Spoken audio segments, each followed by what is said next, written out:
Gary's Raticate died as he lived, as a creature enslaved to an obnoxious 10-year-old kid forced to battle against other enslaved creatures. Ash Ketchum to Ash Ketchum, Pokédust to Pokédust.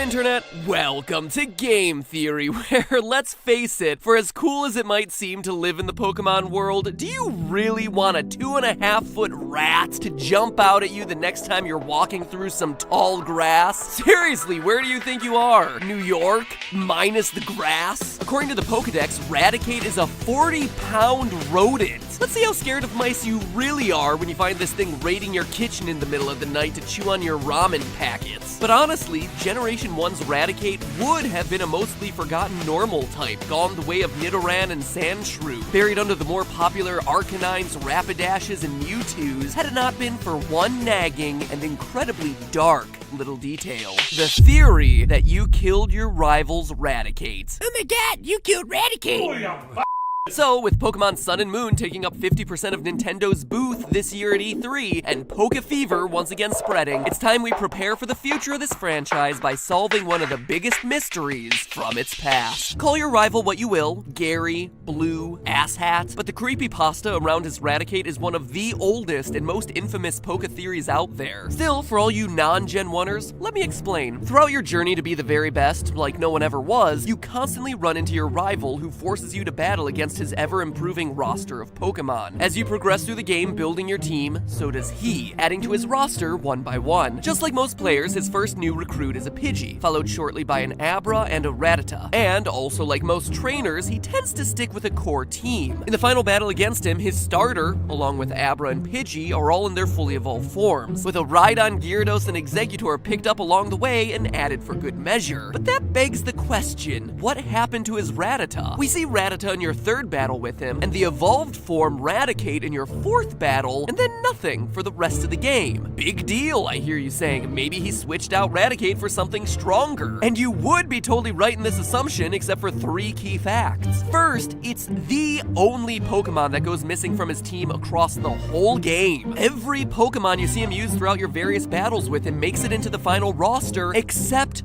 for Raticate. But not only that, in your infamous 5th battle with him, your rival only has 5 Pokemon in his team, leaving 1 slot blank. Even if you don't like your Raticate anymore, having anyone in that empty slot would be better than having no one. So why not Raticate? It'd be like entering a fight with one hand tied behind your back. You're practically handicapping yourself. But lastly, and most importantly, is the location of that 5th battle. Pokemon Tower, a 7-floor cemetery for dead Pokemon smack in the middle of Lavender Town. Okay, well, off in the northwest corner of the town, you get the point. It's a cemetery. Your rival's empty Pokemon slot and the disappearance of Raticate, when coupled with the battle in a Pokemon cemetery, all led the internet to the only logical conclusion: you killed it. Your rival was there to bury his dead Raticate, one that you, as the player, had a hand in killing during your previous battle aboard the SS Anne. So, is it true? Are you an 11-year-old animal killer? Today I'm putting Red on trial and coming up with the definitive answer to this legendary mystery surrounding this not-so-legendary Pokemon. First things first, Pokemon death. The Pokemon Tower is supposedly filled with the remains of dead Pokemon, but how exactly does a Pokemon die in the first place? I mean, if Poke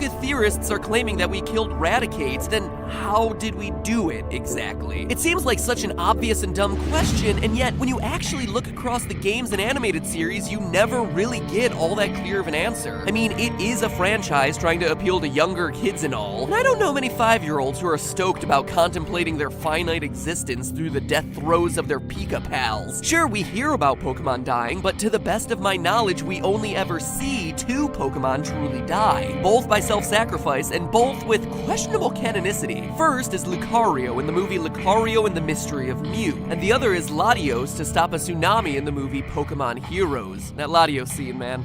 Oh, seems like someone is always cutting onions when that scene is on. So strange how that works. I don't even like onions.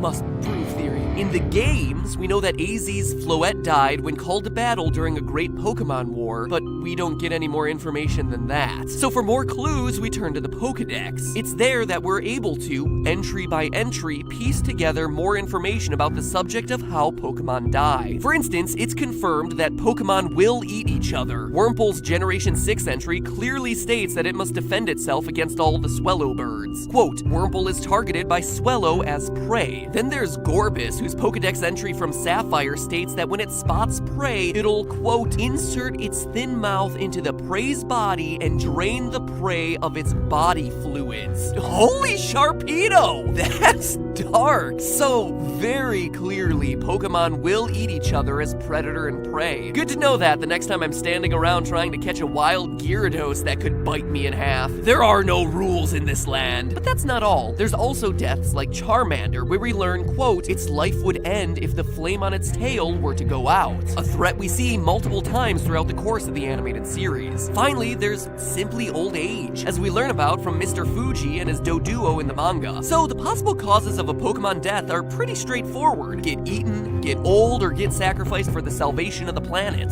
You know, just like a typical pet. But then what about damage sustained from battles? The theory goes that your rival's Raticate died because you beat it so badly during your battle on the SS Anne, a ship with no access to a Pokemon Center to heal the Mon in time. And while at first this may seem silly, since in 100% of battles across all generations you cause your opponent's Pokemon to simply faint, episodes of the anime show that battling could potentially be a real threat to the life of these creatures. I mean, look no further than the episode Pika and Goliath, where Pikachu gets hyper beamed at point-blank range by Raichu, causing him to fall into a coma, at which point he needs to be defibrillated multiple times before coming back to consciousness. And also, while we're on the subject here, let's level for a second, Ash Ketchum. It seems like every time Pikachu has a real problem in battle, it's always against a Raichu. Always. Could you, for once, save one of your Pokemon till the end of the battle? You know, one that might not be the exact same type as the Pokemon you're trying to take down. You are an irresponsible trainer. Then there's Celebi in the 4th Pokemon movie, Pokemon Forever. I see what you guys did there. Oh, you. Where Celebi overexerts itself and literally dies before being revived by the spirits of the past and the future. Blah, blah, blah. Miracles happen. The day is saved. Team Rocket blasts off again. But the anime, of course, does that weird thing where Pokemon don't go back into Pokeballs, since how are you gonna sell cuddly stuffed animals of 700 plus characters if they spend all that time chilling in balls around your waist? Get out there and hug those trainers, damn it. We got merch to push. Maybe that affects things? Since in the games, Raticate and other fainted Pokemon always return to their balls. Will going directly back into their balls help improve their chances of survival? Well, it doesn't quite look like it. After years of debating what happens inside Pokeballs, it took Super Smash Bros. Melee and Brawl to set the record straight. According to their trophy information for the Pokeball item, quote, Pokeballs contain an environment specially designed for Pokemon comfort. Despite appearances, they actually contain a wide, comfortable, Pokemon-friendly world inside of them. And as we see in the games, Pokemon aren't getting healed between battles in their balls. Each time they're let out, they're just as injured as when they went in. Getting turned into data so they can be stored in the Pokeball isn't necessarily improving their chances of survival. It's just a place where they can wait out their time until the next visit to Nurse Joy. So in short, it's the perfect recipe for this theory to be correct. Pokemon can die, battles actually injure these creatures to life-threatening levels, and no amount of hiding in a Pokeball is gonna save them. So is that it? Do all signs point to yes? Did we truly kill our rival's Raticate? Absolutely not.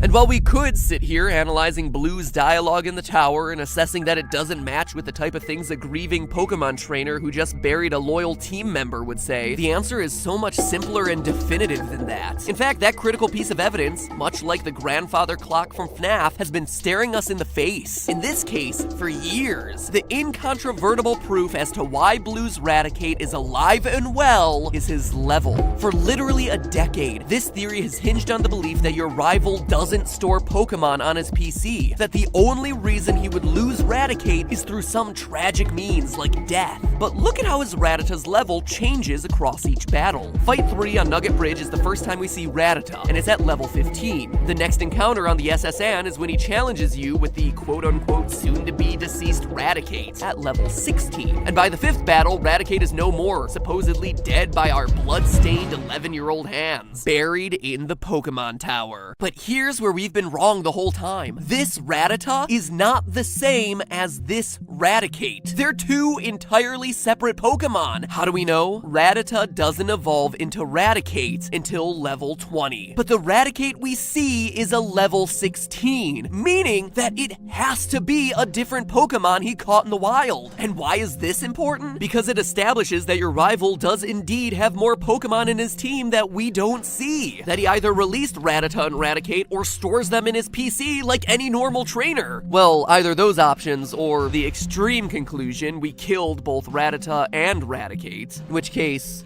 wow.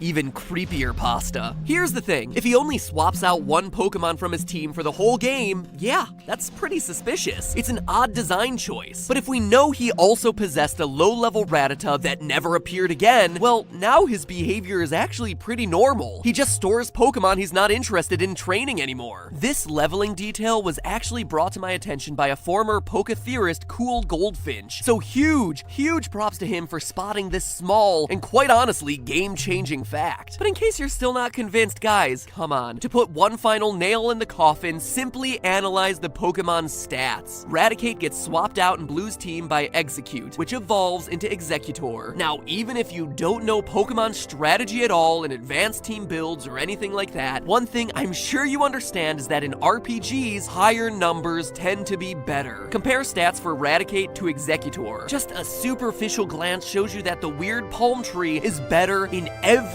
category than the giant rat. It's as simple as that. In short, today Occam's razor wins out. Now, for those of you unfamiliar, Occam's razor is the name of a principle built around the idea that among competing hypotheses, the one with the fewest assumptions should be selected. Occam's razor is basically the idea that the simplest answer is, more often than not, the right answer. It is, quite literally, the antithesis of this channel's motto, where I'll go to whatever lengths necessary to explain away weird gameplay mechanics or details that just feel out of place. But in this instance, the internet simply took a lot of admittedly strange details about the battle, the missing Pokemon, the empty slot, the death-filled setting, and extrapolated a bit too far. But this time, unlike other creepypastas where evidence one way or the other simply doesn't exist, this time the truth can't be denied. The levels don't lie. The simplest explanation is indeed the correct one. Sorry, creepypasta writers, but it's time we tell this urban legend. Smell you later. But hey, that's just a theory. A game theory. Thanks for watching. But if you're a fan of the Raticate creepypasta and are in the mood for more, try this one on for size. It was December 1975 and the Lutz family had just moved into their new home on Long Island. But this wasn't just any home. 1 year earlier, Ronald DeFeo had murdered his parents, brothers, and sisters in that house. Room by room, bed by bed. The angry, murdered souls lived on in the walls and rafters of the house.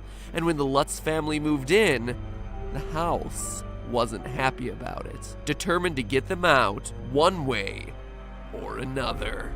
This is the shocking true story of the Amityville Horror, available as an audiobook right now on Audible.com, where they have over 250,000 downloadable titles to choose from, including other horror classics like Hell House, The Exorcist, and The Bell Witch. So if you're ready to get scared, start your free 30-day trial by going to audible.com/MattPat, MATPAT, and get yourself some free scary stories that are a whole lot scarier and more believable than poor old Raticate over here. Remember, that's audible.com/MattPat, or just click the link in the description. And one final shout out to the channel Cool Goldfinch. Man, awesome job spotting that level difference. Huge clap and a half to you, sir. Your Poke theories have been missed. Next week, the return of something very exciting with a very special guest. I hope your body's ready.